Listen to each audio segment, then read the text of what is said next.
You Are Not So Smart by David McCraney. Chapter 14.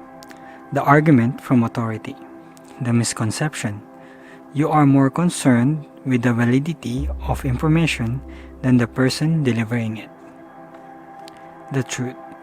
The status and credentials of an individual greatly influence your perception of that individual's message.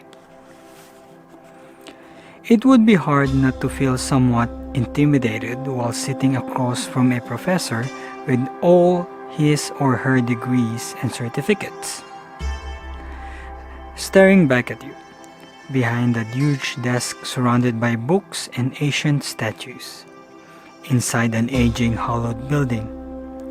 The professor seems to channel the might and weight of all of academia.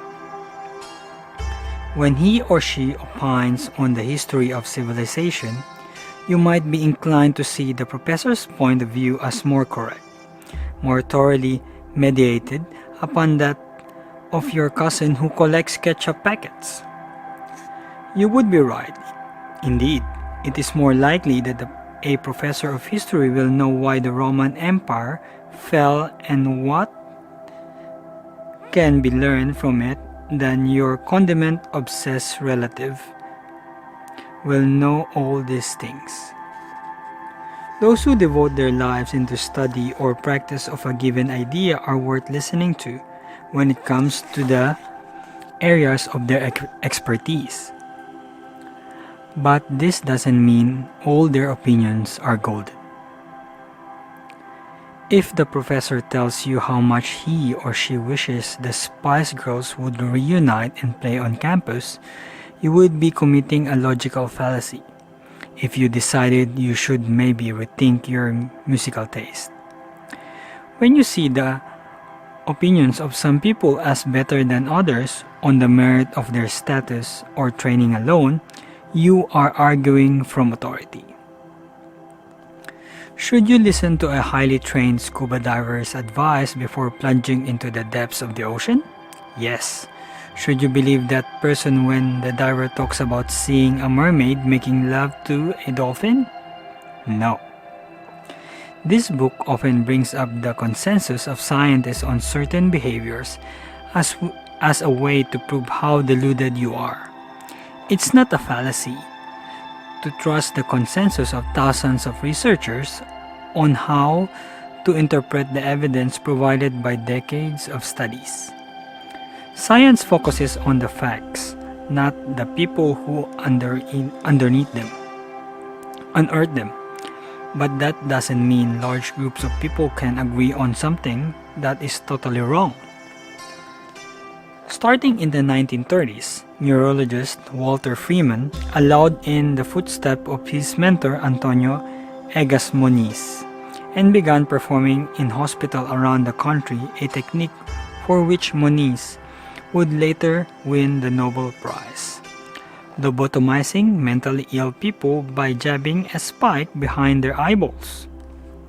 Freeman modified the Moniz method a bit, and some reports say Freeman performed his new technique around 2,500 times, often without anesthesia. He took a practice that had previously required drilling into the skull and turned it into an outpatient procedure. At first, he used an ice pick, but eventually he developed a short tin metal spears he drove through the back of the eye socket with a mallet. The technique made formerly unruly mental patients calmer, as you might imagine severe brain damage would.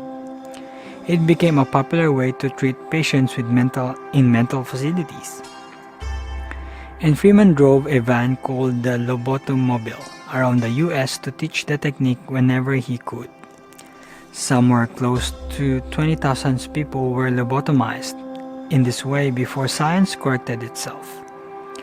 Freeman was criticized by many in his heyday, but for 2 decades his work continued, and it earned him the highest accolade possible.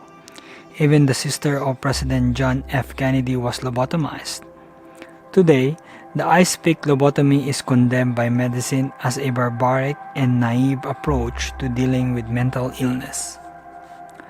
The rise and fall of the ice-pick lobotomy had a lot to do with the argument from authority. Freeman and the others had jumped the gun on the scientific evidence without all the facts in place.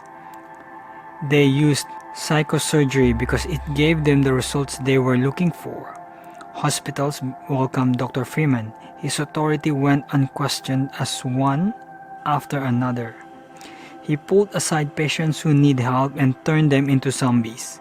Just 2 decades later, the science caught up to Freeman and revealed that what he was doing was unnecessarily from a medical standpoint and horrific from a moral one.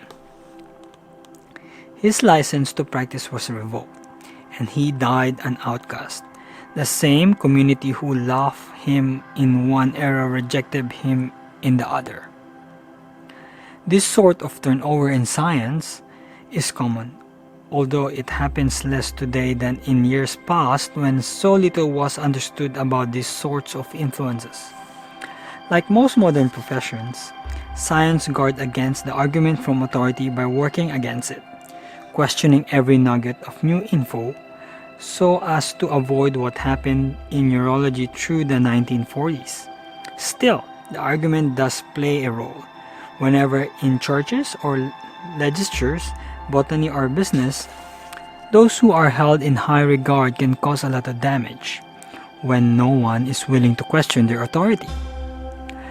You naturally look to those in power as having something special you lack, a spark of something you would like to see inside yourself.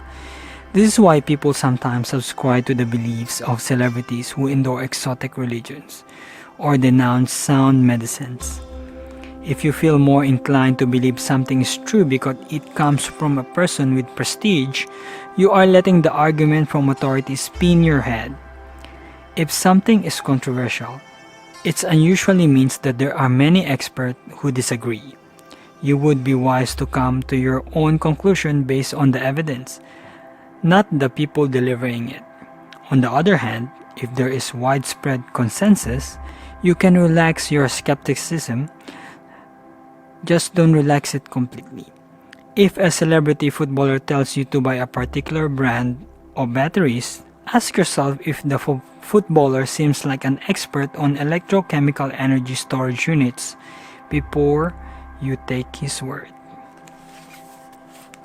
You Are Not So Smart by David McCraney.